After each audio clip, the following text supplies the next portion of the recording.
There's also this misconception from people that you are certain things, meaning some people have this misconception that I am what I possess. In other words, I am my possessions. And so they link their self-confidence to their possessions. And so they're constantly trying to acquire more and more possessions, thinking that's where they get their self-confidence from. That's how they're defined as a person. I am my possessions. Couldn't be further from the truth. It's a hollow way to try to gain self-confidence by possessing things. Nothing wrong with going for material possessions.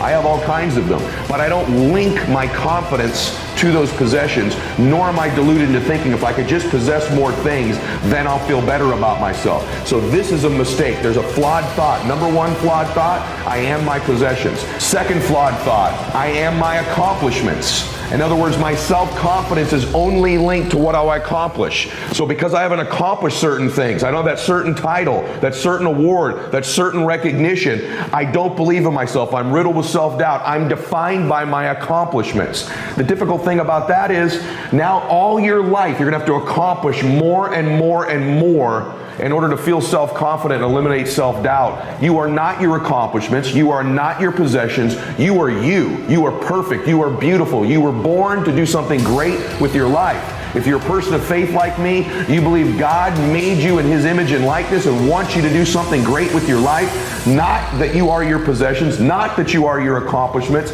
And this is the social media insidious influence it has in our lives. People are like, I don't feel good about myself. I've got this self-doubt. The gateway to me feeling more self-confidence is if I could possess more things, or if I could accomplish more things.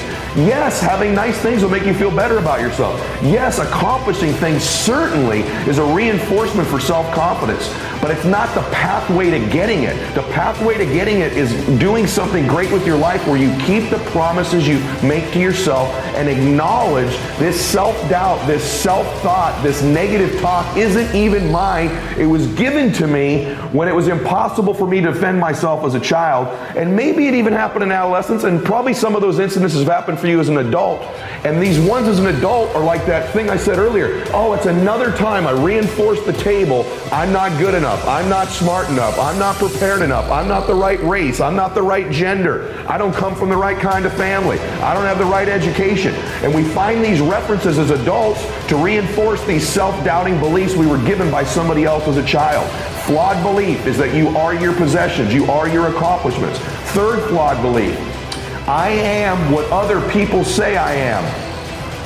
Wrong. You are not what other people say you are, good or bad. I see too many people that if someone says something negative about them, they believe that's who they are. This is the flawed third belief. I am my possessions, I am my accomplishments, and you know what? Or I am what other people say I am. Let me be clear with you. You are not what other people tell you you are. It wasn't true when you were 18 months old, 5 years old, or 55 years old. You are not what other people say you are. So stop letting that dictate your self-confidence or fill you with self-doubt. And for the record, you are also not the good things people tell you you are all the time. Don't live for likes. Don't live for comments on your social media. Don't do things in your life just to solicit someone saying something great about you. It's a cheap, shallow, hollow way to try to gain self-esteem and self-confidence. It's fleeting, it's short-term, and it's needy. In fact, the fact that it is a necessity for you to get liked, to get people to say good things, to get comments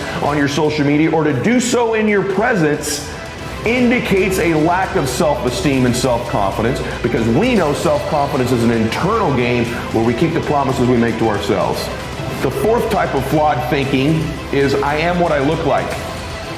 In other words, if I don't look a certain way, like what the magazine says I should, or social media says I should, if I don't look like these people, I shouldn't have self-confidence.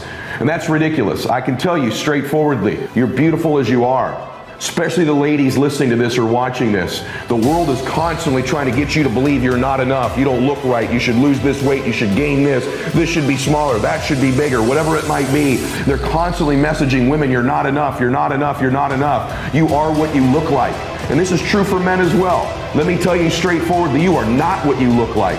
You are your soul. You are your spirit. You are your gifts. You are the contributions you make. You are your intentions.